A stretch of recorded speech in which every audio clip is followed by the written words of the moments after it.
আসসালামু আলাইকুম, স্বাগত জানাচ্ছি আরটিভির মধ্যাহ্নের সংবাদে। আপনাদের সঙ্গে আছি আমি সৈয়দা সাদিয়া বেনাসির।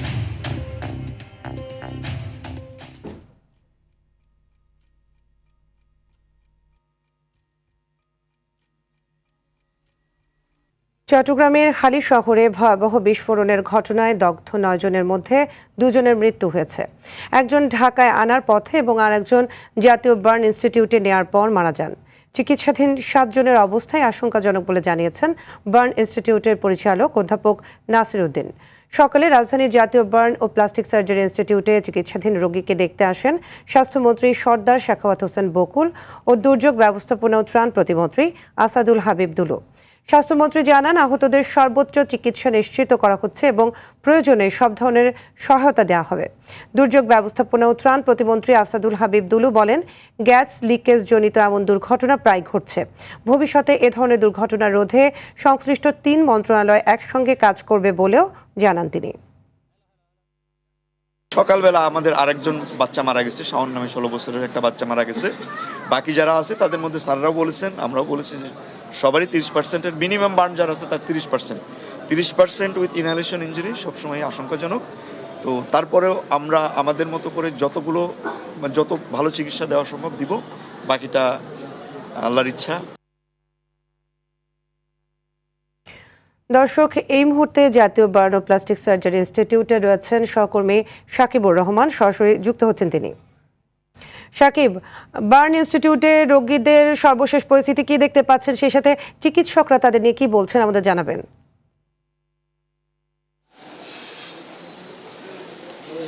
সাদিয়া, এখানে কিন্তু আসলে 2টি বার্নের ঘটনায় রোগীরা এসে চিকিৎসা নিচ্ছেন। গতকালকে চট্টগ্রামের হালি শহরে যে ভয়াবহ দুর্ঘটনাটি ঘটে, সেইখানকার 9 জন রোগী, 9 জনের মধ্যে আনার পথে একজন এবং হাসপাতালে আনার পরে একজনের মৃত্যু হয়। সেইখানে 7 জন চিকিৎসা নিচ্ছেন। 7 জনই কিন্তু আশঙ্কাজনক অবস্থায় রয়েছেন। হাসপাতালের চিকিৎসকরা সেটি জানিয়েছেন। তারা সর্বোচ্চ চেষ্টা করছেন রোগীরা যাতে সুস্থ হয়ে ওঠেন। 2 জন রোগী কিন্তু রয়েছেন 100%-এর বেশি বার্ন, সেক্ষেত্রে তাদের অবস্থা বেশি আশঙ্কাজনক, যার ফলে যারা চিকিৎসক রয়েছেন তারা কোনোভাবে আশাহত হতে চান না। তারা আশা করছেন যাতে তাদেরকে সুস্থ করে তুলতে পারে। চট্টগ্রামের যে ঘটনা, সেটি কিন্তু পাইপলাইন থেকে লিকেজের ঘটনায় বিস্ফোরণ হয় এবং আজ সকালবেলা কুমিল্লার দাউদকান্দিতে গ্যাসের সিলিন্ডার বিস্ফোরণের একটি ঘটনা ঘটে। সেখানে 4 জন দগ্ধ হন। 4 জনের মধ্যে 3 জনকে এই হাসপাতালে আনা হয়েছে। সেই 3 জনেরও কিন্তু চিকিৎসা চলছে।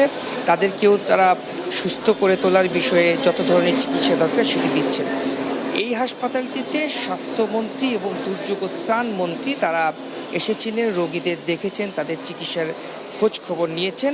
পাশাপাশি ডাক্তারদেরকে তারা কিছু দিক নির্দেশনা দিয়েছেন। তাদের চিকিৎসার জন্য সব ধরনের ব্যবস্থা সরকারের পক্ষ থেকে করা হবে, বিনামূল্যে তাদের চিকিৎসা করা হবে, সেই কথাটিও কিন্তু তারা বলেছেন। এবং দুর্যোগ মন্ত্রী একটি কথা বলেছেন যে প্রায় সময়ই এই ধরনের দুর্ঘটনা ঘটছে, বিস্ফোরণের ঘটনা ঘটছে, গ্যাস লাইন লিকেজের ঘটনা ঘটছে। 3 মন্ত্রণালয় মিলে তারা কমিটি করে এই ঘটনা যাতে ভবিষ্যতে আর না ঘটে সেই বিষয়ে তারা কাজ করবেন বলে আমাদেরকে জানিয়েছেন।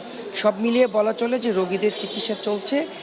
ডাক্তারদের পক্ষ থেকে সব ধরনের চেষ্টাই করবেন তারা, যাতে রোগীরা পুরোপুরি সুস্থ হয়ে ওঠে। তবে যেহেতু রোগীদের বার্ন বেশি, শ্বাসনালীতে তাদের বার্ন রয়েছে, সেক্ষেত্রে আশঙ্কাজনক এবং সেখানে আল্লাহর উপর ভরসা করা ছাড়া তেমন কিছুই নেই বলে চিকিৎসকরা জানিয়েছেন। তো এই ছিল এখন পর্যন্ত আমার কাছে জাতীয় burn and plastic surgery institute থেকে চিকিৎসার সর্বশেষ খবরাখবর। সাদিয়া, ধন্যবাদ সাকিব।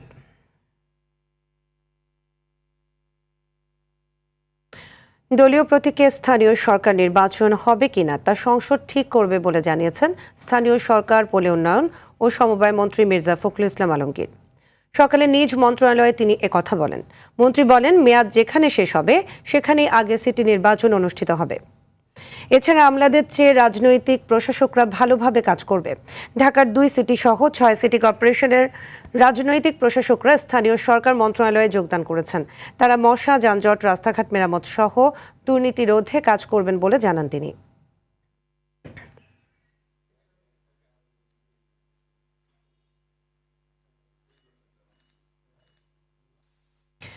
সকাল 10:30টায় সচিবালয় মন্ত্রিপরিষদ বিভাগে নিউমোরিং কন্টেইনার টার্মিনাল বিষয়ে সভায় বসেছেন প্রধানমন্ত্রী তারেক রহমান।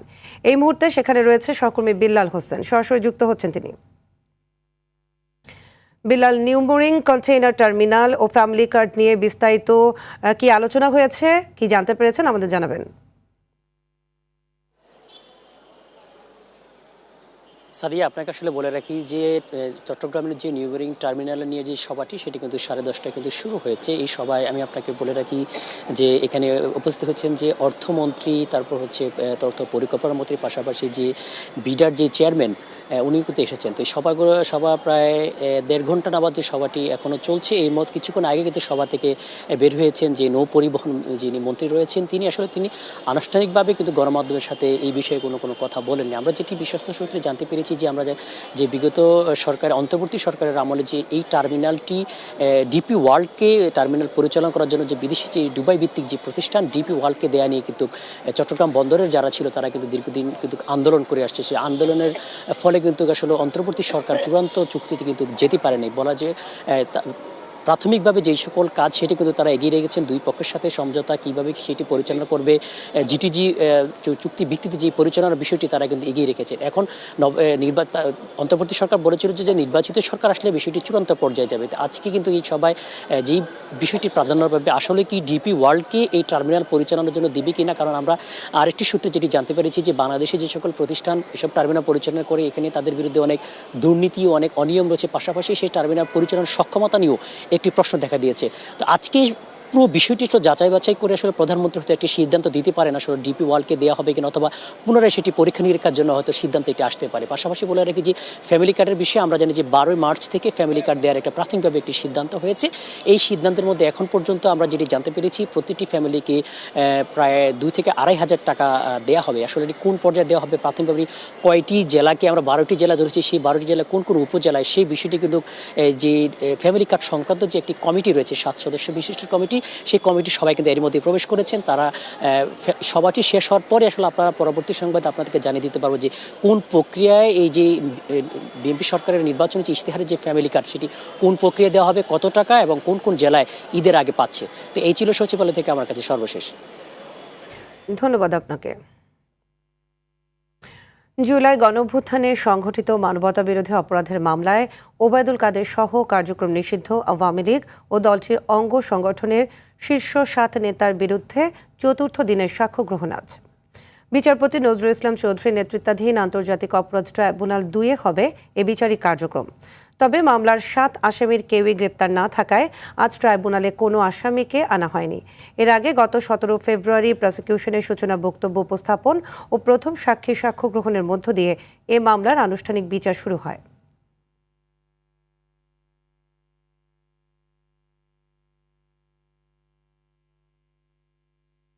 নারায়ণগঞ্জের ফতুল্লায় জেল থেকে মুক্তির 2 ঘন্টার মধ্যেই ইমন নামে এক যুবককে কুপিয়ে হত্যা করেছে দুর্বৃত্তরা।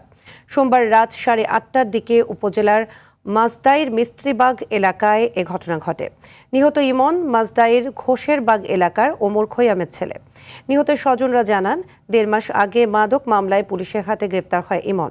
সন্ধ্যায় জামিনে মুক্ত হয়ে বাসায় ফিরলে স্থানীয় চিহ্নিত মাদক ব্যবসায়ী ফেরদৌস, জাহিদ, চক্ষু হৃদয় ও চশমা সাব্বির তাকে ডেকে নিয়ে এলোপাতাড়ি কুপিয়ে হত্যা করে।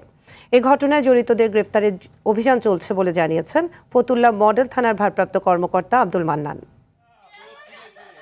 ফেরদৌসে ডাক্তার নিয়া ও কুবাইছে, জাহিদও কুবাইছে, চক্ষু হৃদয় কুবাইছে, বিল্লালের ছেলে হৃদয় কুবাইছে। ওই দুপুরে ধরাই নিছে পুলিশের বড় বিচয়া ভগবান গেছে এই লেগে ইমন আবার পাইছে রেবের সামনে এসে কি ইমন চিয়ায় আমাকে লোকে ইমনে যাইতে চায় না কয় স্যার আমার ওরা মাইরা লাগবে স্যার আমি যদি আপনাকে লোকে যাই এই কাম হয় রে।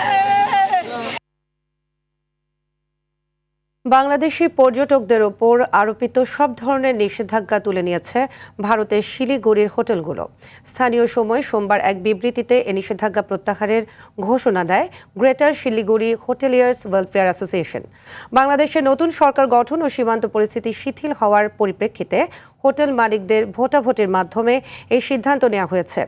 নিষেধাজ্ঞা প্রত্যাহার হওয়ায় এখন থেকে বাংলাদেশি পর্যটকরা নিয়মিত কক্ষ বুকিং করতে পারবেন। তবে অ্যাসোসিয়েশন সতর্ক করেছে, ভারতের মর্যাদা ক্ষুণ্ণ হয় এমন কোনো উস্কানিমূলক আচরণে ভবিষ্যতে আবারও কঠোর ব্যবস্থা নিতে দ্বিধা করবে না তারা।